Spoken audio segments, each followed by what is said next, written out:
Assalamualaikum warahmatullahi wabarakatuh. Perkenalkan, nama saya Naysila Ramawati dengan NIM akhir 08. Di sini saya akan mempresentasikan materi tentang keselamatan dan kesehatan kerja atau disebut juga K3. Di sini nanti saya akan membahas lebih dalam tentang K3 di laboratorium.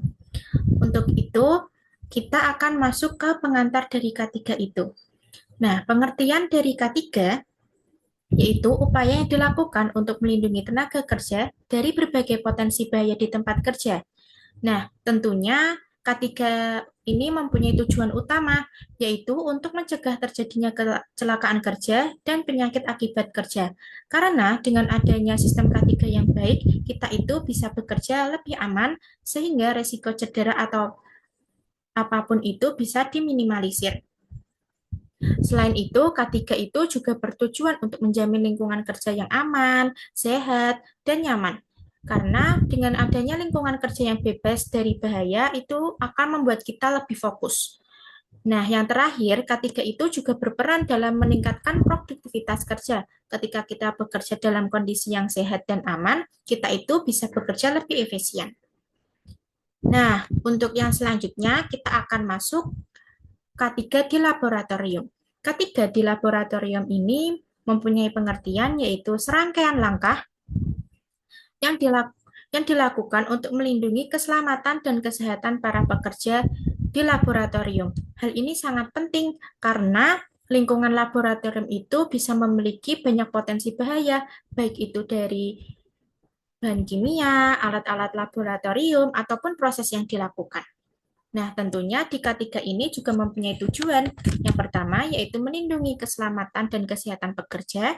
Yang kedua, mencegah kecelakaan dan penyakit akibat kerja. Yang ketiga, mengurangi resiko bahaya di laboratorium. Di laboratorium itu sendiri ada berbagai jenis bahaya yang perlu kita waspadai. Karena kalau kita tidak waspada, itu bisa mengganggu kesehatan kita ataupun keselamatan kita. Yang pertama, terdapat bahaya biologi.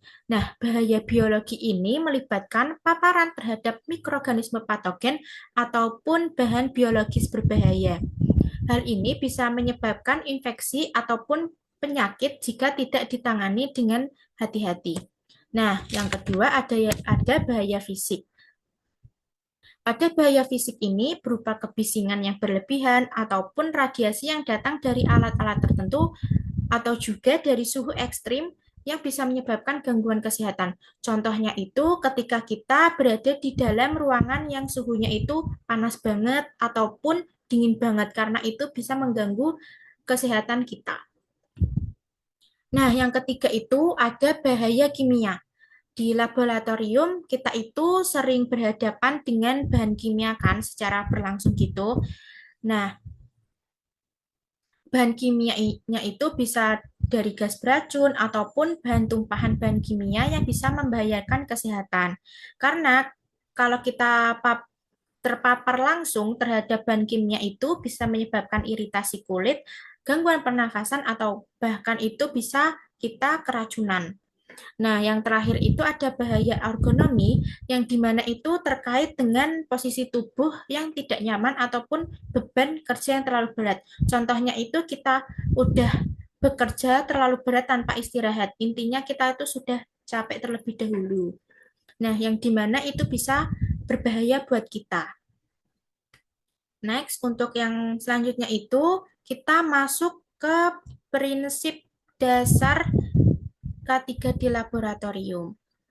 Nah, langkah pertama dalam K3 itu eh, khususnya di laboratorium itu mengidentifikasi semua potensi bahaya yang ada di sekitar kita. Itu bisa termasuk fisik, kimia, maupun biologi atau ergonomi yang sudah saya jelaskan sebelumnya. Dengan mengetahui apa saja bahaya yang mungkin terjadi, kita itu kayak lebih siap untuk menghadapinya. Nah, setelah kita eh, mengidentifikasi bahayanya, langkah berikutnya itu kita menilai seberapa besar kemungkinan bahaya tersebut terjadi dan dampaknya terhadap keselamatan serta kesehatan kita itu bagaimana. Nah, penilaian resiko ini penting agar kita bisa memprioritaskan mana yang paling beresiko dan menghadapinya dengan tindakan yang tepat. Nah, untuk langkah yang terakhir itu kita bisa mengendalikan bahaya yang sudah diidentifikasi ini bisa dilakukan dengan cara kita menggunakan alat pelindung diri atau APD ataupun bisa memperbaiki prosedur kerja untuk mengurangi resiko kecelakaan ataupun gangguan kesehatan. Untuk yang selanjutnya, kita akan membahas alat pelindung diri di laboratorium tentunya. Nah, terdapat beberapa alat. Yang pertama itu ada hairnet, yaitu digunakan untuk menutupi rambut kita karena untuk mencegah kontaminasi bahan kimia ataupun sampel, serta menjaga kebersihan di laboratorium itu sendiri. Nah, yang kedua itu ada face shield. Face shield ini yang ada di muka kita ini bisa melindungi wajah dari percikan bahan kimia ataupun cairan berbahaya yang bisa merusak kulit kita. Nah, yang ketiga itu ada goggles, yang dimana goggles itu pelindung mata, berfungsi untuk melindungi mata dari percikan bahan kimia, debu, ataupun benda asing yang dimana bisa menyebabkan iritasi mata kita. Untuk yang keempat itu ada medical mask atau masker medis. Nah, masker medis ini tentunya digunakan untuk melindungi saluran pernafasan dari paparan gas berbahaya, uap, ataupun partikel yang bisa membahayakan pernafasan kita atau kesehatan kita. Untuk yang selanjutnya adalah latex gloves atau sarung tangan latex yang dimana bisa melindungi tangan kita dari kontak langsung dengan bahan kimia ataupun biologis yang bisa menginfeksi ataupun menyebabkan iritasi pada kulit kita. Nah, yang selanjutnya ada lab coat atau jas laboratorium. Nah, jas ini berfungsi untuk melindungi pakaian kita ataupun tubuh kita dari paparan bahan kimia atau zat berbahaya lainnya yang bisa merusak kulit kita. Nah, untuk yang terakhir itu ada closed-toe shoes, yaitu seperti sepatu yang tertutup. Jadi sepatunya itu menutupi kaki kita yang bisa melindungi kaki dari tumpahan bahan kimia ataupun benda tajam yang melukai kaki kita. Nah, untuk yang gambarnya di kanan ini, APD yang wajib banget dipakai di laboratorium, kayak ada jas lab, ada masker, ada kacamata itu, goggles, terus ada sarung tangan latex, yang terakhir itu ada sepatu pelindung. Ini hal yang sangat wajib dipakai di laboratorium. Nah, selanjutnya kita akan membahas simbol-simbol di laboratorium. Nah, untuk yang pertama itu ada simbol eksplosif. Simbol ini itu menunjukkan bahwa bahan ini itu mudah meledak jika terkena panas, benturan, maupun tekanan. Contohnya itu ada trinitoluen.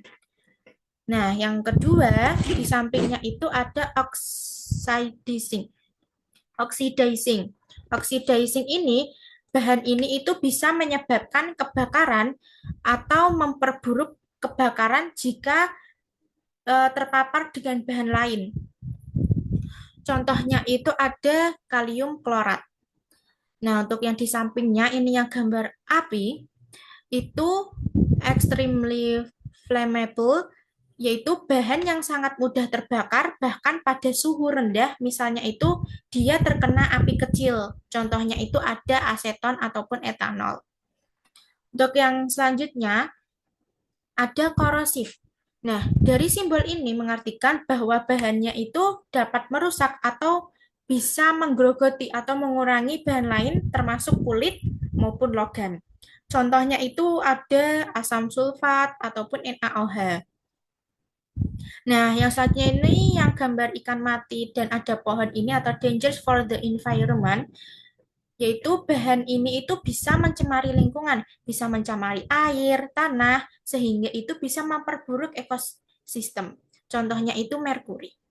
Nah, untuk yang di bawah yang tanda X ini atau harmful, yaitu bahan yang dapat menyebabkan bahaya kesehatan jika bahan tersebut itu tertelan, terhirup, maupun kontak dengan kulit secara langsung. Contohnya itu ada benzena.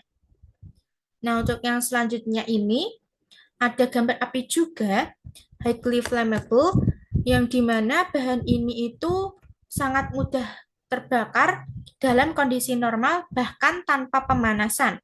Contohnya itu ada gas metana.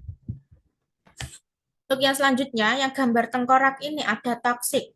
Nah, simbol ini mengartikan bahwa bahan tersebut itu sangat beracun, bahkan itu tuh dalam jumlah kecil dan dapat menyebabkan kerusakan serius pada tubuh kita, termasuk kerusakan organ pada tubuh kita jika terkena bahan tersebut.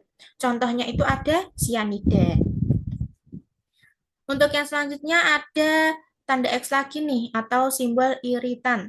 Nah, bahan ini itu menyebabkan iritasi pada kulit, entah itu kulit, ataupun mata, ataupun saluran pernafasan, tetapi tidak tapi simbol ini bahan itu tuh nggak berbahaya dalam jangka waktu yang panjang. Contohnya itu amonia.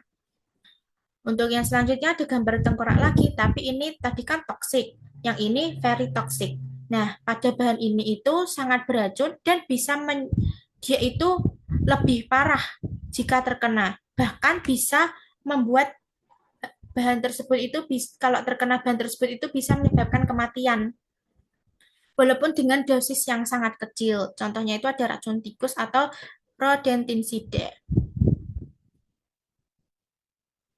Nah, di sini terdapat prosedur darurat di laboratorium yang dimana di laboratorium itu kita harus siap menghadapi situasi darurat yang bisa terjadi kapan saja.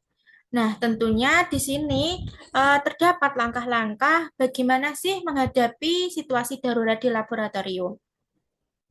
Yang pertama, jika kita terkena jika terjadi tumpahan bahan kimia, langkah pertama itu bisa dilaporkan dan setelah itu bisa dibersihkan dengan menggunakan spill kit. Nah, apa sih spill kit itu? Kalau spill kit itu berfungsi untuk menangani tumpahan bahan kimia dengan aman, mencegahnya menyebar dan menimbulkan bahayanya itu yang lebih lanjut.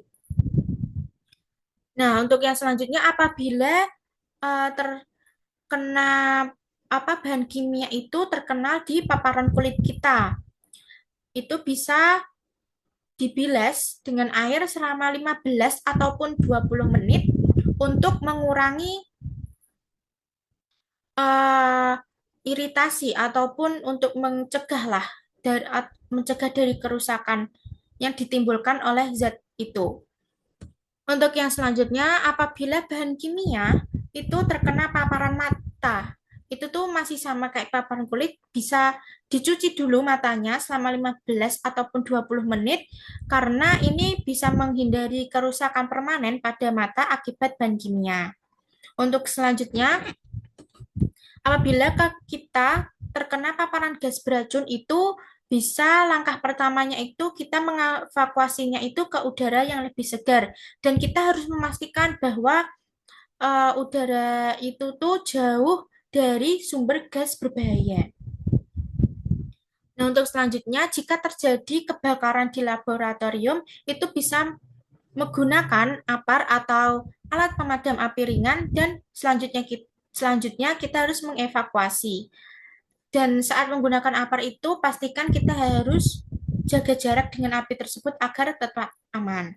Untuk yang terakhir, apabila jika terjadi luka ataupun cedera, kita itu bisa memberikan pertolongan pertama lebih dahulu. Sebelum kalau parah banget gitu, sebelum medis datang, kita harus pertolongan pertama. Untuk yang selanjutnya, terdapat pengendalian K3 di laboratorium. Pengendalian K3 di laboratorium ini sangat penting karena memastikan bahwa semua orang bekerja di sana itu tetap aman dan sehat. Nah, di sini terdapat langkah-langkah untuk pengendalian K3 di laboratorium itu sendiri. Yang pertama, itu bisa penggunaan alat pelindung diri. Karena ini sangat penting apalagi di laboratorium yang kita bertemu secara langsung dengan bahan kimia dan dengan menggunakan APD ini itu bisa mengurangi potensi bahaya di laboratorium. Seperti yang sudah saya jelaskan tadi itu, seperti yang hal yang wajib banget digunakan itu kayak masker, sarung tangan, terus sepatu yang tertutup, jas laboratorium. Nah, untuk yang kedua itu, laboratorium itu juga harus memiliki sistem ventilasi yang baik. Karena untuk memastikan udara di laboratorium itu tetap segar dan aman. Yang dimana apabila ventilasi itu baik ataupun memadai, itu akan bisa menghindari akumulasi gas berbahaya yang bisa membahayakan kesehatan. Untuk yang selanjutnya, tentunya terdapat pengolahan limbah, karena limbah yang dihasilkan laboratorium itu, baik itu limbah kimia, biologis, maupun fisik itu harus dikelola benar, harus dikelola dengan benar. Karena dengan untuk itu diperlukan tempat sampah khusus untuk bahan berbahaya agar limbah tersebut itu apabila dibuang itu dibuang secara aman sehingga nggak merusak lingkungan. Yang selanjutnya ada pemeliharaan dan kalibrasi alat. Nah, alat-alat yang digunakan di laboratorium itu harus selalu dalam kondisi baik. Oleh karena itu, perlu dilakukan pemeliharaan dan kalibrasi secara berkala untuk memastikan bahwa alat tersebut itu berfungsi dengan baik. Nah, yang terakhir nih, yaitu pelatihan dan pendidikan K3. Pada pelatihan dan pendidikan K3 ini dilakukan secara rutin mengenai prosedur keselamatan dan kesehatan kerja yang harus diadakan untuk seluruh personel laboratorium. Karena pelatihan ini akan memastikan bahwa setiap orang itu tahu langkah-langkah yang harus diambil jika terjadi situasi darurat. Dapat disimpulkan dari materi yang saya sampaikan dari awal tadi, dari pengantar sampai akhir, yaitu pengendalian K3 di laboratorium, dapat disimpulkan bahwa keselamatan dan kesehatan di kerja di laboratorium itu sangat penting untuk melindungi keselamatan dan kesehatan pekerja dari berbagai bahaya yang mungkin terjadi. Karena dengan adanya K3 yang kita terapkan dengan tepat, seperti penggunaan alat pelindung diri, pengolahan limbah, serta penerapan prosedur keselamatan yang benar itu bisa mencegah kecelakaan dan penyakit akibat kerja. Ketiga di laboratorium ini mencakup identifikasi bahaya, penilaian resiko, dan pengendalian bahaya untuk menciptakan lingkungan yang kerja yang aman dan nyaman. Sekian presentasi dari saya, kurang lebihnya mohon maaf. Wassalamualaikum warahmatullahi wabarakatuh.